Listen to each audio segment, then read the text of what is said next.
Sending this to me and signed a copy. I appreciate it so much. I didn't get it till yesterday, but I'm really thrilled to be reading it. And I have to tell you, I dove right in and I haven't stopped since I received it. So wonderful. Thank you so much, Lois. Thank you so much. It's very, very interesting. And I have to say, you know, in your book, you basically reverse engineer every other book I've ever read on relationships and marriage, because in your theory is it all starts with your sex life. Basically, the sex life is the key to a lasting relationship. So we're going to dive right into that. And then I want to talk just about the book first, and then we'll get to my questions afterwards about other things. Okay? So I do believe that your relationship begins and ends with sex. So it has the potential to start off really strong and start off with a very powerful bang, so to say.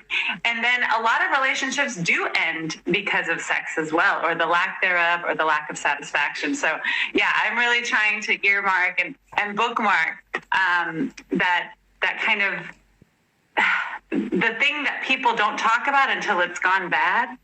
Right. But it's so complicated because sex is sort of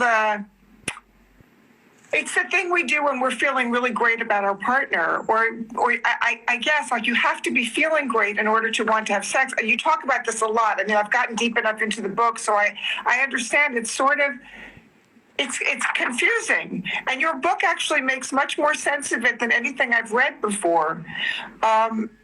I'm going to be jumping all over the place here because I have so many questions of my own, and so many of them do relate to the book. But I wrote a play a while back called Lover.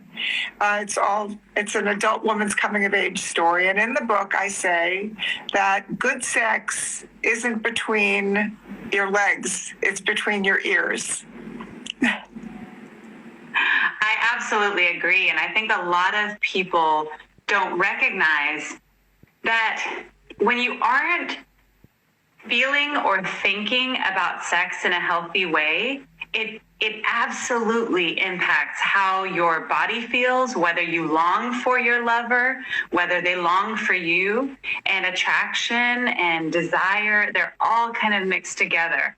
And I feel like for a lot of people, they do really focus only on sex when things aren't functioning down below.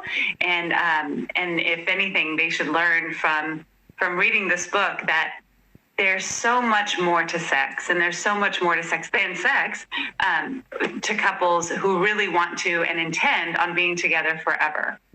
And we could literally be here like into breakfast because there's just so much to talk about on this topic. Okay, so let's talk about some of the quotes from your book, which I think are incredible. If you don't mind my quoting you, you say, okay, couples need to understand that rather than a destination, intimacy is more like a highway with occasional detours and distractions, rest stops, and long stretches that can either be pleasant to ride through or feel flat and uninspiring. Take it away from there. Yeah, so the couples that I work with, I am in private practice at Houston Relationship Therapy. They've taught me so much because, I've been with my husband for nearly 15 years now. And so I've been out of the game for a while. So whenever I was writing this book during the pandemic, I had to call on my notes from decades. I've been a therapist longer than I have been married. So I was able to get a lot of information from my clients about their experiences through the ups and downs, through those rest stops, through the valleys and the highs of their sex lives. And what they've all told me in one way, shape, or form is that they all expected it to be a smooth, straight road because they loved each other. Right. But that is not the way that it ended up being. And sometimes love and emotional intimacy isn't enough to carry the physical intimacy down that road. Well, what do you tell couples who, they're going through a difficult time? They're, whether it could be a health crisis, it could be a crisis with a child, it could be a, crisis with an adult parent. There are so many things that come into play within a marriage. Financial worry, all kinds of things. How do you get past that in order to continue to thrive in the bedroom? Or So the dining room, or wherever you're going to do it. I like that. What I tell them is that it's so important to make sure that you're weaving in healthy sexuality so that you can weather the storm, so that you can weather those times when your external life and your outside of the bedroom world is really taking all of your energy. You want to be able to coast at times. You want to be able to coast down those roads, but you have to have momentum and you have to gain speed in order to do that. Or else, if you don't have any momentum, when you do need to climb those hills together, so to say, you're not going to have the energy and you're not going to have the momentum to get it over the hill. So I just think it's very important to remember you should be trying to weave in that sexual side to your relationship and that physically intimate side to your relationship all the time so that you can gain credit. Well, you're married 15 years. I'm married almost 35 years. Congratulations. Thank you. So I want to know how you've applied your own technique to your marriage. Yeah. Well, it's interesting because I am human. We do have two kiddos together. They're 10 and 13. And I have found that there are many times where we have struggled to stay on the same page. We're always on the same book, in the same book. We're not always on the same page, especially through becoming a mother, through becoming a father for him, through stressors with work, financial stressors, through business things. I mean, there's so many different things that have taken over at times. But what I have found is that the two of us have always kept our lines of communication open when it comes to our sexual needs. And that's how we make sure that we don't ever go opposite directions and that we do stay on the same page. Like I said, we're not always on the same line. We're sometimes not even on the same page, but we're always in the same book. And that's what I think long-term wise, you have to know what your needs are, but you also have to know what your partner's needs are. So sexual communication is the key to making sure that you can stay in that same page. I love that line. We may not always be on the same page, but we're always in the same book. That's a great line. Okay, another line from your book is the nature of passion is not static, and the lack of it is not a permanent condition. Yes. So I guess what you're saying is people shouldn't feel anxious if they're not having the sex life that they're wanting at that moment, that it can change. Was that what you mean by that? That just like when just because you feel that you're on the same page, let's say you're on the same page, both the two of you are really hitting it off and there's a lot of passion, don't fall prey to all of those people who just assume that it's going to stay that way and that they can just kind of let it go because we're so connected in that way. Also know that if you don't have that passion, and this is the part of that line that I really wanted to get out there, if you don't experience passion, that doesn't mean it can't be brought back into the relationship. It doesn't mean it's dead in the water. And so for so many couples who have just decided through experience and through history that they just can't have that sort of sexual relationship with their partner that they hope for and that they always wished for, they don't have to settle for that. There is help for that, especially when there's respect. I mean, there are ebbs and flows in every relationship in your life, right? And I think what happens oftentimes, people become complacent, or they also have unrealistic expectations of what their partner is supposed to do for them or give to them. And sometimes people don't ask for what they want, which you talk about in the book about the communication. There's so many reasons why people become dissatisfied.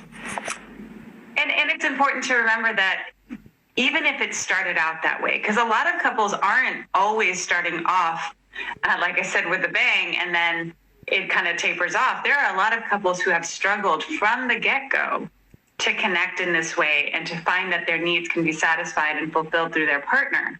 And so even for those couples, there is still hope. It's all about getting your needs met. It's all about rounding out your intimacy style. And that can happen at any stage of your relationship. I want to ask you just off, what made you want to write the book? You know what? It's going to sound very... I had a goal a long time ago. I've had several people and companies ask me if I would write a book, and I said that's not going to be something until I do after I'm 40. Well, I was 39 and thought, you know what? We're going through a global pandemic. I'm at home. I'm seeing clients, but I'm not able to do a lot of the other projects that I work on. I'm always I love doing what I do, but in lots of different ways. And so I finally decided, you know what? I'm not 40 yet, but I'm going to do it. And I did turn 40 on December 30th. And I hit my goal. I did it before, but yeah, I've kind of, I will tell you, I'm not a writer. Like, I've never identified as a writer, just like I also don't identify as a runner, but I do it. I complain the whole time, but when you feel so passionately about something, and when you feel like, I know I have felt like I just want to help people get that long-term relationship that they've always wanted. I mean, there's so many people out there who are helping with dating, but there aren't as many people who are helping them stay connected. And there are even fewer of us that are helping people to stay connected intimately, physically. You know, we're so fortunate. I always bring up the 5 love languages, because I think it has been a game changer for so many marriages and relationships out there. But it's so simple. It's like, here you go. If you do this, your emotional intimacy is going to grow. Done. And I thought, I kept getting clients who would tell me, okay, we know all that, Dr. Coles, but what about sex? Because sex is not a part of the 5 love languages. And fortunately, Dr. Gary Chapman makes it very clear what is included and what isn't. And I thought, you know what? Let me tell you. And after years of seeing clients, I'm now going on like 21 years, I don't know how many years, a long time of seeing clients. I thought, I need to put this in book format. And even though I had other books in the works that I'd been writing for years, this was the one that came out. And this is the one that I was able to really focus in on and hone in on. And I'm really excited about it. Well, it obviously came very easily to you, because when you're reading it, you feel like I felt like I was talking to a friend almost. But it's so well written, and it sounds like you now that I'm speaking with you. Like that's why it's so good. It's a really enjoyable, like, juicy book to read. It's great. Well, and I'm so glad that it was able to come out in my voice, because I grew up going to very good schools that were all about writing. And that was one of the things that intimidated me about the writing process, was just getting it perfect. And once I realized, after doing tons of research for the past 3 years on writing, that it doesn't have to be perfect. It just has to be me. And it has to be my voice. And that's what I wanted. I wanted people to not be intimidated by it. I wanted people to be able to talk about it and not feel like they're being naughty. You know, some people still have trouble with this sort of thing. And so it really, I feel like for me, it's just a classy, friendly book that you can share with others and not be intimidated by it. That's a great way to put it. All right, I'm going to have so much to ask you. Okay, so I say that, it takes 2 people to make a marriage and 2 people to break a marriage, right? And yes, no, you don't agree?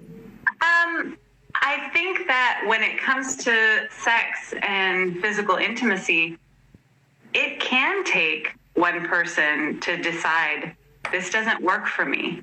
And if you're not willing to work with me, and if you're not willing to round out your intimacy style, and that's not something that not so much that you're not capable, but you're not working towards, then you're actively going against my needs and desires, and not just mine, but the needs of the marriage and the needs of the relationship.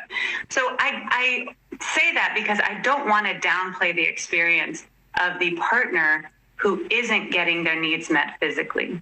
I think a lot of people tend to really focus on emotional intimacy being the number one thing, and then sex is just extra. I'm that person that's championing for everyone to realize they are both so, so vital to the long-term health of a relationship. And while emotional intimacy can definitely, it's the workhorse, right? It's the one that really does a lot of the work. I think that sexual intimacy is no slouch. I think it's so important to have both be a part of your daily relationship in one way, shape, or form. And I don't like to downplay that physical intimacy is so important.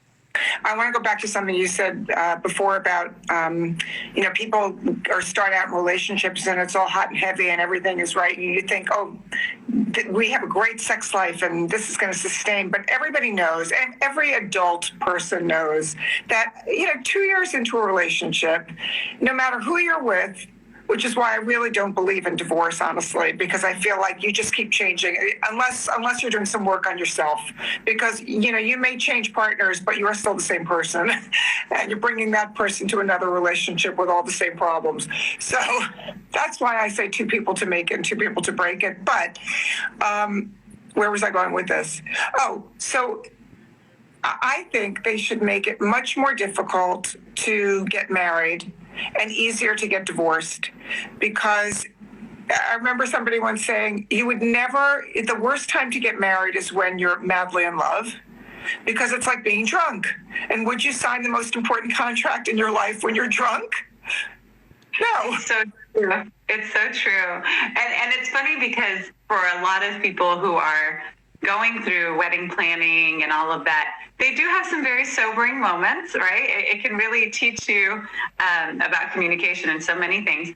But oftentimes, if you're planning, if you're getting engaged during those first 18 to 24 months, like you said, you are not the same people you're going to be a mere year from now. Right. And I think that it is important for so many people to at least recognize that that's probably going to be the case, and have access to a therapist that can help you walk through that, because you're going to need it. Right. I mean, there's just no way that you can sustain that level of excitement. Although I have to say, I'm married 35 years, and, I do think that you're right, that one partner has to be the one that really motivates the other. Motivates the other. And I would definitely say I'm the motivator in my relationship. But my husband is extremely good at listening, and also, it's important to him. So anyway, okay, back to the book. This is good. Great. Another great quote. Friendship is great, but your sensual bond with each other is the one thing that separates your partnership from any other relationship you have. Sex is important because it's the only thing you are expected to do with your partner and no one else. A lot of times people are asking, why is sex so important?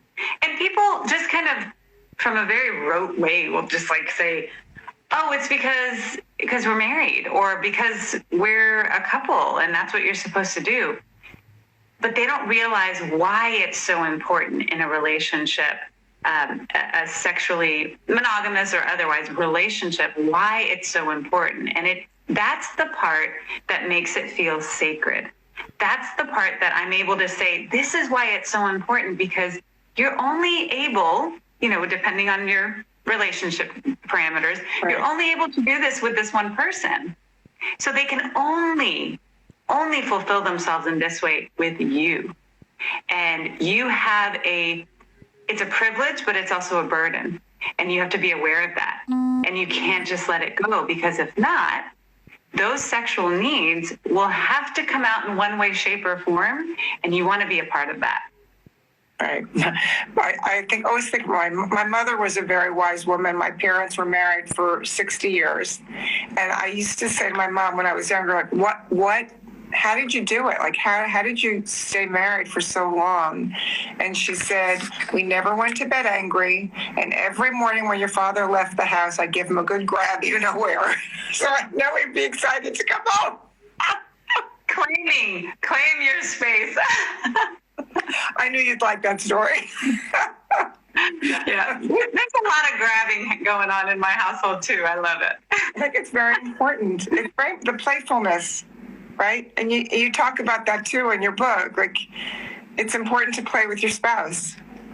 It is, Yeah. and again, it's this permitted, loving way to really play with your friend, or hopefully one of your best friends. And it's a really special thing to do when you feel close with someone. It feels like a really great play date, and you want to do it again tomorrow. So speaking of the important thing that you do only with your partner, what do you say to those couples where there's been infidelity in their relationship? How do they find their way back from that? Yeah, I'm actually writing on the topic right now in affair recovery. And there's been besides sexual desire discrepancy in my practice, infidelity and recovery from that has been probably the second most prevalent issue in my office. And I think that's kind of my next venture is into that. It is, for those of you who are thinking about going outside of your marriage to get those needs met, for those of you who are feeling like it's right around the corner and you feel justified in doing this because your partner wants nothing to do with your sex life, don't do it. and let me tell you why. A lot of people will say, oh, well, it's just because it's not right. It's not fair to do that. You are breaking down not just your partner, but you're breaking yourself down. I don't know of anyone who's ever come to me and said, I did this. I went outside my marriage. Either my partner knows or doesn't. And I feel great about it. It is just, I feel like it's the best thing I've ever done. For most people, it is an internal prison sentence. The betrayal that comes from it, the deceit, the loss of trust, they're all things that you're going to have to work through. Now, that said, for couples who have experienced this, there is a lot of research out there, and my practice reflects this. You can work through it, and believe it or not, you can come out better than before. Does that make it worth it? No, it doesn't, because you could probably get to that better place without experiencing such pain and hurt. I often equate it to what I would imagine, is kind of a bomb going off in your bedroom and in your house. There's so much pain and hurt that is felt for a very long time. And the recovery and the cleanup can be very difficult, very ugly, very sad. And the amount of negotiation and building back trust that comes from that, even with the help of a therapist, is very difficult. So do I find that people will ever think it's worth it? No, I don't. And I would hope that so many more people would come in when they're having those feelings, or they feel like something's going on between me and this other person. I need to talk to somebody about it because I really want to avoid it. Truth is, that's not always the case, and that's not typically the case as to when I get to see people. But I wish they were doing that. And for all of you who know somebody or who are that person, make sure that you're getting that help before you go there, because there's a good chance you're not going to recover from it and feel good about it. And how unfair to your partner too, because it's then you're not present for them, right? You're like distracted and thinking you want to be somewhere else. And you bring up a word, that unfairness. So many people who I've spoken to who have experienced infidelity, who've been the person who cheats, they have brought up that they felt like they were justified because their partner was unwilling. They tried to get their partner to be on the same page with them, and they couldn't. And so they felt like, well, this is, instead of barking up that wrong tree, or instead of kind of going and hitting their head up against the wall, they just felt like, I don't want to burden them with my sexual needs. They seem content. Let me go do this and take care of this part of me. It's never going to take care of anything. It's just a Band-Aid.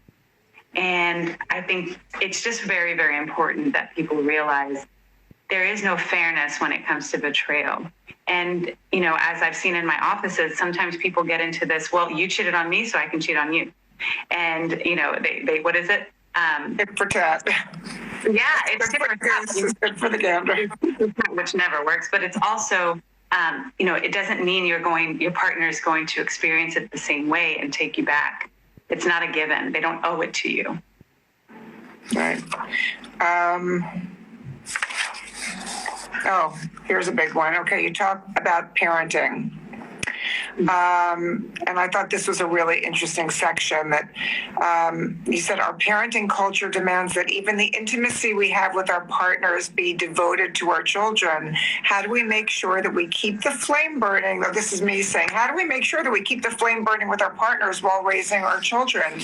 And you said something, and I can't quote you because I don't remember exactly what it was, but you said if you were to practice the things that you do with your children, the things you say to your children, I would lay down over a train track for you. If you spoke like that to your spouse, think about how close you could be with them, right? Talk about that a little bit.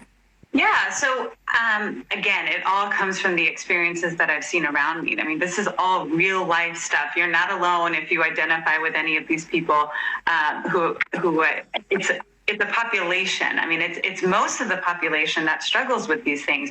When we become parents, we think our kids deserve and require all of us and all of our energy. And what I'm finding is that the people who seem to be happiest and have the happiest families are those who have really devoted the majority of their energy to their marriages. That does not mean, just like when you have multiple children, it doesn't mean you love anybody less. Right. You just have to actively pursue and put energy and effort into your marriage over sacrificing that for your kids. And a lot of people are like, wait, what? What do you mean? Again, it's not about taking away love. It's about ensuring that your marriage has the oxygen mask on first. Because so many people end up divorced because they decided to put all of their effort into being parents and forgot about their spouse and forgot about their partners. And they did not want that. So many people find themselves there and they did not want that. And I can tell you why. Because I see it all the time. And they see it, but it's often towards the end, towards when they've already felt very disconnected, very neglected, very rejected. And it makes it harder for someone in my position as a therapist to help them. There is such a fine line there between, because we all want to be great parents, but the truth is your children are only with you for 18 years. And then then they leave and you're with your spouse. And if you haven't kept that relationship strong and thriving and you're not best friends, it's pretty miserable on the other side of that. Because it goes very quickly, and I'm here to tell you, okay? I have raised my children; they are gone, and it was like I'll never forget when I walked into the house after we took our last child to college. I walked into my house and it was so quiet. I thought, oh my god, and then I went, oh my god, this is great. There's nobody here. And it's true. And I think in our society, I was very fortunate, and I am very fortunate that I have grown up with parents who have been together since they were 16 years old, married since they were 20. And people laugh, but my brother and I were made, not often, but we were reminded often that they were like, we love each other more than we love y'all. We are here for each other, and we're here for you too, but just know we're going to be here for each other. So y'all are going to go off and hopefully find what we have, and just know we're more important to each other. And again, it didn't mean that they had to neglect or anything like that, but it does kind of give you this sense of, wow, primary relationships are really important, so important that you don't have to do what everybody else does, especially in the U.S. We put so much pressure on mothers.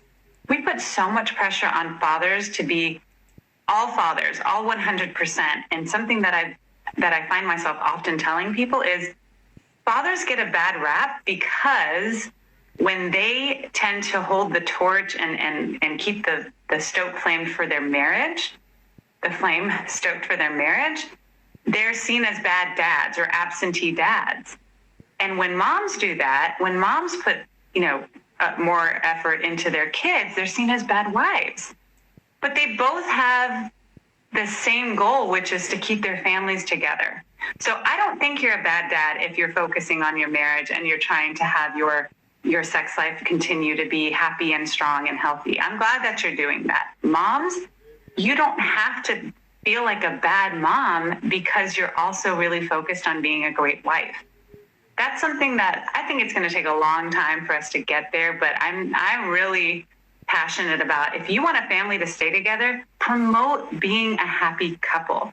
Share when you're happy. I love that you shared how excited you are to be with your husband. I feel the same way. I'm so thrilled. I was just telling him last night, I'm so lucky to have you. And I feel that way, and I look for reasons to feel that way on the daily. That's part of the making that decision to be happy in a marriage. But I also think it's important to say that, listen, when you're married, for as long as I've been married, there are a lot of ebbs and flows, a lot of ups and downs. And you were saying, in your 15 years too, you see that. And it's very important for people. My feeling is, the harder I worked on my marriage over the years, I felt it was like money in the bank. It was this thing that I thought, I knew I was never going to get divorced because when I married my husband, he had a child from his first marriage, and I saw how difficult it was for my stepson. And I thought, I am never, ever, ever going to do that to my children. So no matter what, we're going to be together and we're going to be a family. And so I really worked hard at it. And I have to say, like, the reward for doing that at this stage of our lives is so huge that I feel really, really grateful. So, and that level of commitment, right? Because having come into the marriage, having had different pasts and different relationship experiences, like we all have, there's this real intangible sense of commitment that only shows up in the hard times, really. The good times, it's easy to be committed. It's easy to say, I'm going to choose to not raise my voice at you. I'm going to choose to not be sarcastic. I'm going to choose to not roll my eyes at you. It's so much harder to really be the best partner that you can be. But it's also not possible to always be perfect, and it's not possible. So building up that credit, I call it cushion. Like, I like that there be a cushion, because there are going to be times where you mess up. You're human. I'm thinking about all the things that I didn't write down that I wanted to talk to you about. Like you also you talk about sexual dysfunction. I'm not sure. You may have talked about a woman. I didn't know if you talked about orgasms for women or anything. I haven't, unfortunately. I will finish the book by the end of the week. Trust me, by the end of the weekend, rather. It's so good. Did you talk about that? Women orgasming and men having I know you talked about men having premature ejaculation and all that. Can we talk about that on Instagram? A lot of it, sure. We're live, so no, and I think you're similar in the sense that we're going to be very classy and professional about it. But, when it comes to the way that we experience pleasure in a relationship or displeasure in a relationship, a lot of it comes from the way that we have the messages that we've given ourselves and that we've kind of perpetuated about what sexuality means and how pleasure can or should not be a part of our lives. So one of the things that I do bring up in the book, and that I'm another book, right? It's all books and programs, and I have so many things in my holster, but one of them is to say that if you get into routines that, again, perpetuate unhealthy sexual functioning, it only makes sense that when you're solo pleasuring, the way that you train your body over time to react, think about how that's going to be when you're in real time with a partner. And a lot of people don't do that, men and women. But men tend to experience solo pleasuring and intentional solo pleasuring from a very young age. So they tend to have at least probably about a decade on us. Right. And then when they experience sexual dysfunction, like early ejaculation, they wonder why. And it doesn't take much retraining, but it does take working with someone like me, a certified sex therapist, to work through those things. That's another thing. Sexual dysfunction is something that I'm often working with, and would love to get information out about that as well. I mean, I do think it's interesting though, because like you said, if you're alone with your vibrator or whatever, it's like 1, 2, 3, right? I know I have these conversations with girlfriends. Women talk about these things, and for a lot of women, I think a lot of women feel like, oh, I'm taking too long. When they're with their partner, they're taking too long, right? And well, imagine that. I mean, imagine that if we're talking about heterosexual couples, imagine that your male partner is supposed to somehow replicate a vibrator. And if you trained your body as a woman to only respond to the sensations and stimulation that a vibrator gets you, it's going to cause some problems when you're in person. So again, there's not a lot of information out there that really talks about what causes dysfunction, and that's kind of where I'm going with some of my upcoming projects. Okay, so speaking about heterosexual couples, I would like to speak about same-sex couples for a little bit, because I often wonder, and I was asking a male gay friend of mine this morning, getting ready for this interview, do gay couples have a lot of the same issues sexually that heterosexual couples have? Because I would think, if you're not dealing with the Mars-Venus problems that couples often have in same-sex relationships, it should be a cakewalk. Well, I don't know about you, Lois, but have you ever hung around somebody who's very similar to you for an extended period of time and not ended up wanting to smack them? Yes, that's true. I'm the youngest of 4 girls, so. So the issue with that I see in my offices for a lot of homosexual couples when it comes to sexuality is that there is pressure to feel similarly about things and to work through things similarly. But we're all still individual humans with different upbringings, different experiences, different sexual templates. Not every gay person is going to feel the same way about the importance of sexuality, just like not every straight person is going to. So I find that they have a lot of the same issues that we do, sometimes a different set of issues, but they are very, very similar in that sense that you're still dealing with 2 completely different hearts and minds. And when that happens, it's bound to be problematic at times. Okay, pandemic aside, in your normal practice, how many patients do you generally see a day? I would say I do not do more than 5 or 6 anymore.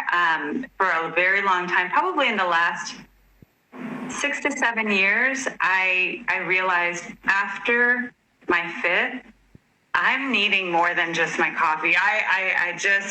My brain starts to go into, okay, my second half of my day is about to start. I'm going to pick up the kids from school, and I start wandering. And I don't want to do that to my clients. So typically I'm seeing no more than 5, 6 if I have to. I've done so many projects that take me away from my practice lately in the past few years, and being on TV and doing things like that. So I often have to bunch up a lot of clients on the days that I am available, but I don't foresee that being the norm. That's not especially during the pandemic. There were so many days that I had to be on location, but wasn't filming because of different things. And so now I do try to only stick to 4 or 5.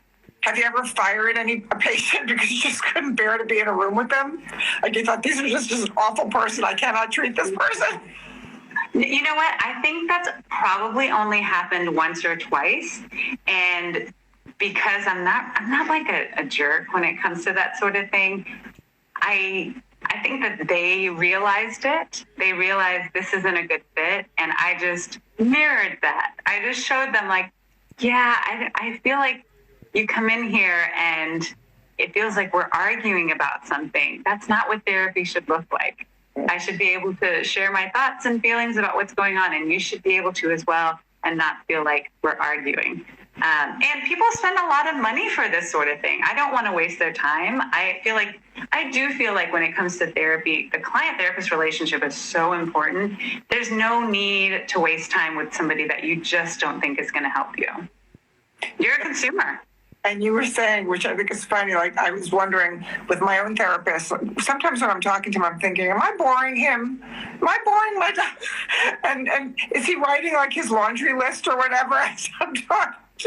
You know, it's interesting. I had a client, because I was doing a virtual session, and just this week he was like, what are you doing over there? I can hear you typing away. I said, well, on top of typing notes, because I'm always typing notes, I usually would write them, but I type notes during virtual sessions so I can give them more time instead of cutting 10 minutes early.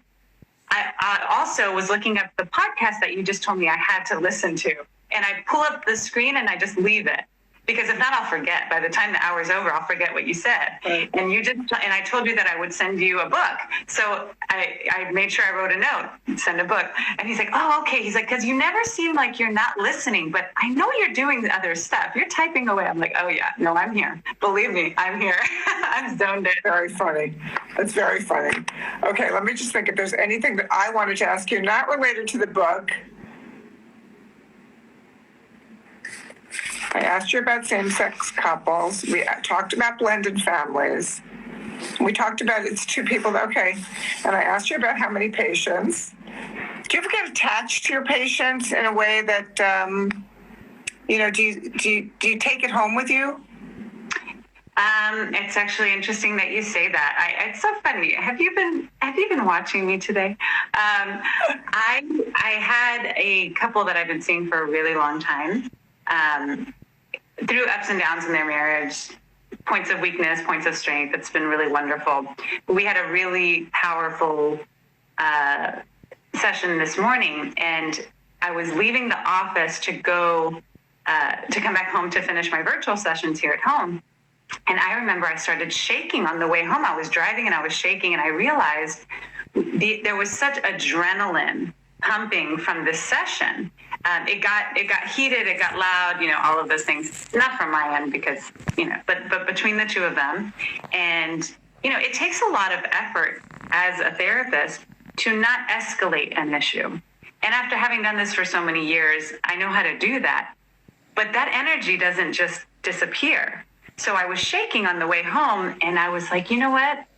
If only people knew the kind of effort it takes to hear people and to watch people have transformations, good and bad, in our sessions. I wonder if they would find that interesting. And so I actually filmed my reaction. I wasn't looking at the camera because I was driving, but I was like, in this moment, I thought, you know what? I'm going to film what I'm feeling. I'm going to almost like I'm doing a diary cam. Right. Because I want to remember this feeling. I want to remember how I processed it. And because a lot of therapists to be or want to be therapists, or people who are clients and don't really know anything about their therapist, I think that they would probably want to see that. So I'm actually going to start a little bit of a series. I don't know if it'll be on YouTube or Instagram, but kind of like Houston Relationship Therapy Beyond the Couch and what it's like for a therapist. Of course, I will never share any details about my clients or their issues, but the experience of a therapist, I mean, we're in a very unique position, and I would like to pull back the curtain a little bit so that people understand why therapy is helpful and why it takes having a really trained clinician to help you through things. Cool. Of all the things that people complain about in a marriage, but there was, divorce happens because sex, money, blended family, stepchildren. Did we talk about blended families? We did a little bit. No, that was something I wanted to talk to you about, because I know that's also a hot topic, and I don't know how many blended families you counsel, but I birthed 3 and I inherited my eldest, and I would say that was probably one of the hot buttons in our marriage. Why is that so difficult for so many people? I think a lot of it is because we bring in our own style of parenting and our own style of familying, and when we have to incorporate, or a lot of people will feel like they're inserting themselves into a fixed family structure. That is a really difficult thing for an adult to do. It's challenging for some kids, but especially for adults, when we feel like our methods are tried and true. You probably are a different parent to your 3 children because of the experiences that you had with your inherited child. And that's not a bad thing or a good thing. I mean, it's probably a great thing, actually, but for so many people, it's the issue is, and the friction point is when they feel like they're trying to insert themselves into something that's already got a lot of fixed points and people and methodologies and perspectives. That is a really challenging thing. It's, coming into a production team that is already set, that can be something where it feels challenging. And depending on what or coming into any new team, you take on a new job and you're like, okay, I'm the newbie, I'm the rookie. And it really all depends. Your experience can depend first on your attitude, right? But also on the way that they accept you and the way that you fold into the mix. And for a lot of blended families, you're dealing with not just each person there, but how they were raised and the other people that are a part of it. So it gets complicated. It's very complex, but that doesn't mean it can't be beautiful. I mean, I also think, just from talking to friends again and my own therapist on this topic, I think one of the reasons I think it's so difficult too is because oftentimes the divorced parent has so much guilt. And they don't do things sometimes that are in the child's best interest. They're behaving in a way that assuages their guilt, that makes them feel good, that may not be actually the best thing for the child. Yeah, I was recently working with a client who had that exact experience. It was kind of a brief case because he realized that that's what he was doing very early on. I didn't have to tell him. I didn't have to be a mirror and say, hey, this is what's going on, or this is what I think is going on. He realized it. He also realized he wasn't ready to not behave out of the guilt.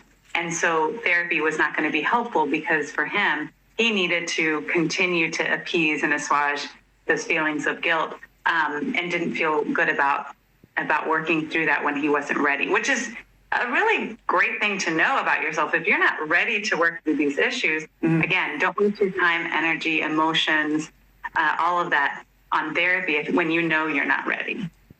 Is there a topic we haven't discussed yet that you want to touch on? Oh gosh, there's just so much, but I feel like you've done a really good job of bringing a lot out of this. Okay, I'm so glad. I'm so fortunate that the book is being received really well. I can't wait to start getting the reviews in. I would love to get people's reviews. I actually made it really easy. They just go to the website, drvivianna.com. They can go to For Intimacy Styles. It says leave a review. You can either do a little written one or you can even do a video. I would love for people to send videos of their responses. I'll be very happy to do that. I'm really enjoying it. I actually... I'm going to get it for a gift for a few of my friends. I think it's a really nice gift to give to people. Thank you. And because I am doing all of this with my husband and I, it's our thing. I'm able to dedicate by hand every single book. We're the ones shipping it out. I have all the control, creative control. I love it. I feel so passionately. I feel very strongly about what I'm trying to get out there. So having a platform like yours I'm very thankful. Oh, my pleasure. And so people can just go on your website and order the book right from there. Wait, somebody wants to ask a question. What was that question? It looked like a good one. Arguing and not, what is she saying? And not being, can you read it? Because my eyes aren't as good. Arguing and not being able to discuss things. When heated comments are made, you can forget them, which causes issues. How can you not hold this stuff in when they are so hurtful? I love that. That's a great question. This is one of the things that will happen when you lose respect in a relationship. My husband often gets the question more than I do, but like, What is it like being married to a therapist, a relationship therapist? What's that like? I bet you everything is perfect. He's like, well, no, because we're human, things are not perfect. But because we see the value in always respecting each other enough and respecting our marriage enough to talk through things when we see them and when we feel them, things don't escalate to that point. So instead, yes, heated comments are made, but those come from a place of disrespect. Be really, really conscientious of the level of respect in your relationship at all times, when you're together, when you're not together. When you're out with your girlfriends, when you're out with your guy friends, and you're talking about your partnership, treat it with respect. Talk about it with respect, because it's a hop, skip, and a jump to being abusive when respect is gone. So it's very important. Just keep that respect up, and you will likely avoid a lot of the pitfalls, the very sad, sad pitfalls of abusive relationships. And one thing I know that I try and do, I haven't always been 100% successful because, it is 35 years. Don't go to bed angry. Yeah, I think that's a really tough one. I know, it is such a tough one, but it's really hard. It's so not worth losing a good night's sleep over. It's like, just to try and talk things through before you go to bed if you're upset. It's not always easy, but... Well, what I like about the intention behind not wanting to go to bed angry is that you're saying, this means enough to work through it now. Let's not let it go.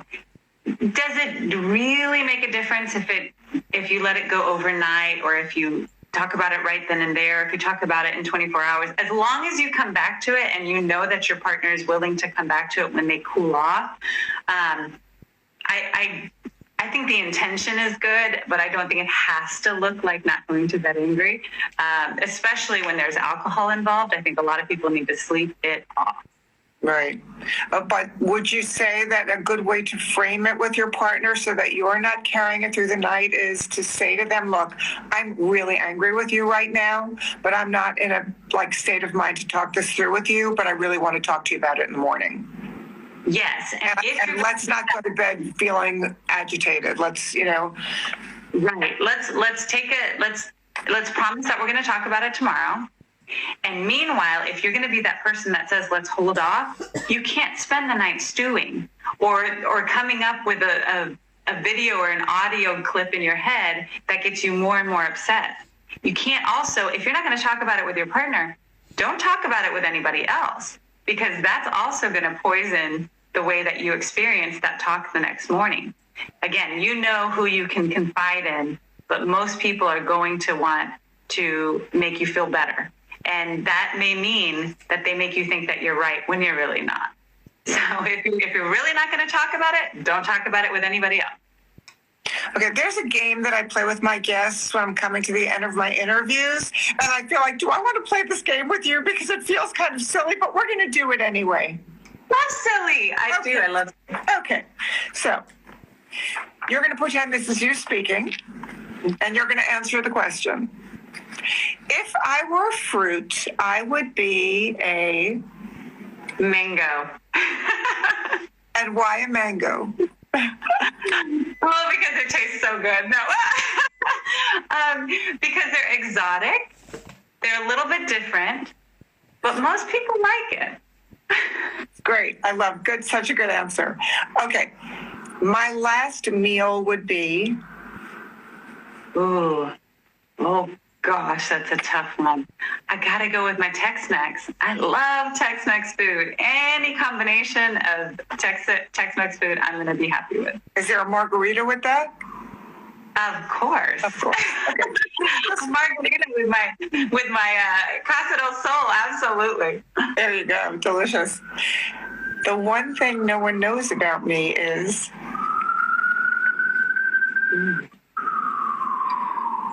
The one thing no one knows about me. Oh gosh, what's something people don't? I'm so open. I'm usually such an open book. That, you know what? Sometimes I think that people don't recognize that my poker face when I'm talking about really difficult things in public is just that I do feel very deeply about the concepts that I'm working with, but my training has helped me to not let it become traumatic for myself. So a poker face, smiling, all of that, it's not that it's not real, it's not that it's not authentic, but that's not the only thing that's there. I have to say, just to interject something, I think it has to be, your job has to be so difficult, because when people are bearing their soul to you all the time, and I just don't know, I really don't know how you deal. I don't know how you deal with it over and over again, like, with 5 different people a day. So I get a lot of mentees that ask me that question, especially people who are trying to become marriage and family therapists. They ask me, like, okay, how do you deal with a really tough situation, just very, very sad? I will tell you, over years and years of doing this, what helps me to pull it together is knowing that if I fall apart, they often don't have anyone else to pick them up and to guide them through. So I have to remind myself, it's not about me. I can be empathetic without falling apart or falling into the hole with them. I need to be there to guide them out. So just that reminder, I always remind myself, okay, pull it together, because you have to be here for them. This is not about you. And that tends to help most of the time. And then other times I do fall apart with them. I absolutely do. They're, whether it's on a public forum like TV, or if it's in, behind closed doors in a session, there are times where I absolutely, my humanity comes out and I do feel for them. I have had clients who have said, there were times where I'm bawling my eyes out and you're just kind of looking at me like you're just sad. What's going on? And I'm like, I need to be strong for you. I need to be that person that. The other thing is, when I cry, I can barely talk. So I try not to cry too much, or else I won't be able to. I will be that person who's like. But you have to recognize you're not their friend. You're not there to cry with them. You're there to support them. Exactly. And if I cried every single time I felt like it, I would not get through sessions. There's so much pain and hurt out there that we're causing each other. Mm-hmm. There's also so much joy and triumph that comes through the therapeutic process, but it often goes through a lot of valleys. Okay, this is our last question. If you could give advice to your younger self, what would you tell her? Oh gosh, this would have to do with just self-image, body image. I remember when I look back on my childhood or my adolescence, I remember thinking about all the stuff, like, did I have too much hair on my legs? And, was I too curvy, even as a young child, like puberty stuff, all that. I remember thinking way too much about it. Now I would tell myself, just go with it. You're growing, your body is going to change. You're going to be happy with it eventually, or you're not, and you're just going to accept it. So don't spend so much time worrying about your body image and all of those things. You worry about it more than anybody else. Just stop. Just accept your body. Be thankful for the body that you're in. Be thankful for the way that, you were raised and born and all of that good stuff. And because I'm a Latina, I remember I looked like I was 18 when I was 12. And it definitely does impact you. And so I would say just enjoy it and don't worry about it. You'll have plenty of time later to grow into it. Great. And any last bit of advice you'd like to give all the people that are on here with us or who will watch this later? Yeah, absolutely. I just think, you don't have to be in an unhappy relationship. That's not to say that you need to leave it, but you do owe it to yourself and to your future and to your partner to try to get help. There are all sorts of ways to get help on my website at drvivianna.com. There are ways through my private practice, HoustonRelationshipTherapy.com. And if you don't want to talk to anybody, just get the book. Start there. Yes, here. Let's both hold it up. Get the book, everybody. Everybody get the book. Thank you. Thank you so much. Thank you so much, Dr. Vivianna. You are terrific. I'm so thrilled that I got this opportunity to spend time with you. And congratulations with the book. And I know you're going to send lots of copies. Thank you so much. You're welcome. Enjoy the rest of your night. Bye-bye. Thank you.